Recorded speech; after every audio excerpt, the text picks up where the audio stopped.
morning, everybody. Welcome to another episode of Environmental Social Justice. Today we have a special guest returning, Mr. Ernest Eich. He is with Shandoka Motorcycles. Welcome back, Ernest.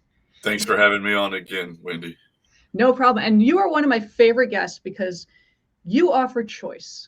And by that, I mean you do electric motorcycles, but you provide a kit for people to convert their petroleum engines to electric themselves or have their mechanic do it. And I'm always I'm a fan of choice. I'm a fan of options. But you've expanded in this past year. I mean, huge. So please update us on all the cool things you've been doing. Thank you. Thanks. The last time that you had me on the show, my idea was I was just starting to talk about the idea and get the actual product out in front of people. But about 13 years ago, I came up with a method for converting an existing motorcycle from gasoline to electric. Basically, we eliminate the engine and we replace it with a stress-bearing adapter that I created. And then inside that adapter, we put the batteries and the control systems to make the motorcycle go. Now, a great team of people has joined me at Shandoka, and we're doing a lot of great things. For the U.S. side, we've done a lot of expansion on the number of models that we're able to convert. And our prototype is actually waiting for the battery. We've had a few delays related to COVID and shipping and all of those types of things that we're all kind of getting a little more accustomed to. But the actual running and powered up prototype is almost complete. And so that's really a great feeling just from an inventor standpoint, but also from the standpoint that now we're ready to finally start making a real impact with this idea. So in the last several months, if people have seen us around, we've been everywhere from Florida to New York City in less than 4 weeks time period, and everywhere in between. So it's nice to be back on the show and get to talk to a lot of people about the things we have been accomplishing. You have definitely been on the run. One of the things I wanted to, because I've been following you very closely for the past year, since we first met. One of the things I love that you do, other than choice, other than options, you did a video cast where you talked about heat. And since I'm not a motorcycle person, so I didn't realize that motorcycles generate heat. And you said you're in your leathers, you want to go riding, you want to have a nice day, but it's so hot and you're sweating. And your motorcycles don't give off this heat. So you have a more comfortable ride. Yeah, you've got a much more comfortable ride from that standpoint. And it really gets obvious. In the last several weeks, I've been at the Daytona bike rally, several months ago, and then just a couple of weeks ago at Myrtle Beach bike rally. And a lot of the times you've got folks that are out, and because it's so hot, 80 to 90 degrees in the air, and then your engine is creating 200 to 300 degree temperatures right at your feet. In order to stay cool, people give up their protective gear. So they'll be out riding in shorts or giving up on the jacket. And a lot of that is because when you're sitting still, all that extra heat is still being generated. So with going to electric, you can still have the motorcycle, but you don't have all that heat load. And the engine is really bigger than it looks because of the heat that's being given off when you ride it. So.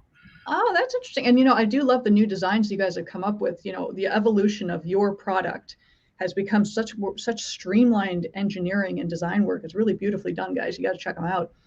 But one thing I do want to transition to is pollution. So my background being pollution, I'm very focused on that. This could be a worldwide game changer. And by that, I mean, many countries, third world countries in particular, rely on mopeds and motorcycles for their transportation. It's all diesel, it's all polluting, it's all particulate matter. You could get rid of that. Yeah, not just developing countries, but a lot of really densely packed cities rely on motorcycles and other small vehicles to move goods. And so whether you're in a very well-developed city like Paris or in a growing, developing metropolis like Kigali in Rwanda, you've got the same kind of constraints, being that we all share the same atmosphere and we all have to kind of contribute to a cleaner atmosphere if we're going to make it. So yeah, exactly. So no matter what your method for getting cleaner is, you should have that ability. You know, if you still want to ride a big motorcycle, if you still need a big truck for work, if you still have to haul materials through narrow little passageways in tiny little old cities, you should be able to do that on electrons. You should be able to do that in a clean method that doesn't pollute. And that's one of the keys that I think our solution offers is by retrofitting existing motorcycles, by using a lot of the transportation stock that we already have, we don't have to make a new frame for everything. We don't have to make a new set of wheels for everything. And that gives us more of the existing materials to go further, right? It's about being efficient with our new transportation, not just making it cleaner. So. And that hits the nail on the head. Efficiency needs to actually be the ruling factor, not just making it green, but more efficiency. And I believe when we spoke the first time, weren't you using like old car batteries that were no longer useful to move a car but could move a motorcycle? Yeah, we still maintain in one of the versions of our adapter, you could use existing batteries from a Nissan Leaf, for example. So you can use these larger format batteries that come out of some of the earlier versions of electric cars, and you can still use those for transportation. It's a good way to lower the access costs, especially for some developing countries where a lot of these materials will wind up anyway. So we can take things apart and repackage them and get more life out of those batteries. Which is vastly important because a lot of people, for unfortunately decades, with old electric lithium-ion batteries, they were not getting recycled or reused. They were just getting tossed because it was cheaper to just make a new one. Right. So you're kind of closing that circular loop, Yeah. circular economy. And unfortunately, that's still the same case, even if you're just talking about a beer can, right? Right now, it's much cheaper for a lot of people to just throw away that beer can than to rinse it and put it in a separate recycling bin. And that was one of kind of the other things that you tend to see at public rallies these days. So, and I'm glad you brought up the aluminum recycling because as a kid, I used to grab all the cans from the house because I lived in Michigan, 10 cents. That was huge for a little kid. yeah. That has not increased in 40 years. Yeah, I think maybe if they increased the return value, maybe people would recycle more. Oh, yeah. And if you look at the number of places that still don't have any kind of a deposit on a very valuable metal that people worked hard to pull out of the ground and refine and turn into a product. But yeah, who cares? Just toss it aside. I really think that's a mindset that we have to work to push back against in everything, including vehicles. So that's a lot of why this idea was so important to me. The idea that we could bring back old parts bikes, that we could take a motorcycle that would go to the scrap heap and make it usable again. That's really key.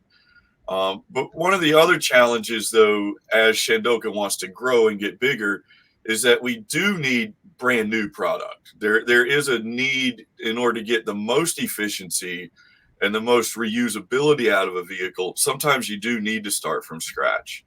And that's something that my team's been able to do really well. In the next probably mid-June of 2022, for people who are watching in the far distant future, mid-June of the year 2022, we'll be able to really first make some of the first introductions to these new designs that my team's come up with.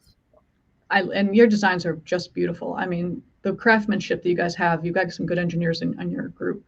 But I do want to talk about your upcoming trip, which is huge. Would you mind telling us about that? Yeah, I'm really excited. This is something that when you're doing business, you're never quite sure where opportunity might come from or how quickly that opportunity might grow and develop. But about 2.5 months ago, almost 3 months ago now, someone who my COO had met on a random trip back from the Middle East saw that he was now working with Shandoka on electrics and reached out and said, "Hey, do you think we could do this where I'm from in Rwanda?"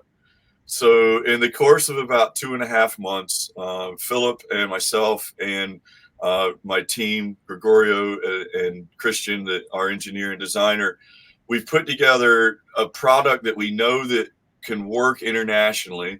And then on top of that, Philip and I are heading to Africa, and we're going to be in Rwanda middle of June to present this at the Commonwealth Heads of State gathering. So it's a group of dignitaries from former UK colony subjects that are now free, and they're gathering in Rwanda to talk about how they can grow their economies in responsible ways, how they can make better environmental choices as they grow. And one of the things that we get to present as Shandoka with another whole group of companies are some clean solutions that we can help implement in developing countries anywhere. And that's so important, because many of these countries, they're starting out, they want to grow their economies, they finally can, and they don't want to make the same mistakes that some of us made with polluting our groundwater and our air and our soil. Right. Shocking. I know, shocking. Yeah. So they want to do it the right way. And having groups like you and people meeting together to share ideas, learn from each other, because it's not just, oh, you should do this. It's, we have some ideas, let's go back and forth, solve problem together. And the fact it's 40 heads of state, I mean, that's a huge group. That's amazing. Yeah, I'm so excited to take part in something that is this big and important. And that's part of why we're taking the effort to go there. Is I want to spend a couple of days really seeing how transportation works in the country now, and how we can make sure that not just the product, but the way we offer it through shared use and battery swapping, and the ability to make this type of clean transportation affordable to everybody that needs it is the real driver behind the group that's gotten together to do this. So oh, absolutely. I mean, the social justice aspect, not just the environmental justice, but social justice, making accessible to everybody, and most people are not going to be like you, where they take the time to visit the people, see how the people live, see how they travel around, how they transport their goods, learn from that, and work with it, rather than coming and saying, well, just do it my way. Oh, we've learned so much already just from talking across the ocean on video calls. Oh, yeah. It's really a great benefit that this idea was initiated from people that live there, from people that see the problem firsthand, and they wanted to find this solution.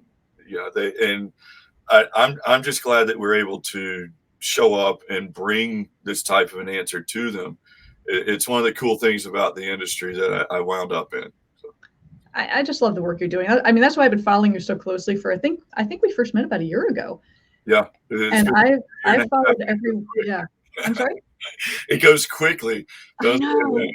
It does, but I'm so grateful that everything's online now and we have this video capability, because I've been able to meet cool people like you and other people around the world, and what you guys are doing to change the world that we're in for the better, and just keep pushing and thriving. And I'm a fan. I'm fangirling right now. I fully admit it. So keep doing what you're doing. I love everything. Guys, check out Shandoka Cycles. They're doing wonderful work. The beauty of the motorcycles is great, and they just continue to grow, obviously going to Africa, which is amazing. I do not envy that flight you're going to be on. You're going to be very sleepy, but it's a long flight. But guys, check them out. ShandokaCycles.com, is that the correct email? Yep, ShandokaCycles.com. And that's also Shandoka Cycles on all our Instagram channels, other social media. And, again, Wendy, thanks for having me on, using your platform to share such great information and good conversations with people. I always enjoy picking up one of your podcasts when I've got the time, and it's great to be on another. Thank you. Yeah, that's what I'm here for. I'm here to just tell the masses what's happening in our world, and that every little bit helps. We're all in this together. That's what you said earlier. We are all in this together. Yeah. Remember, we share one atmosphere, and draw your circle big enough to include everybody else that has to share that atmosphere, and we'll be okay. Brilliantly said. Brilliantly said. I love that. Okay, guys, take care. We'll catch you next time. Have a wonderful day. Bye-bye. Bye.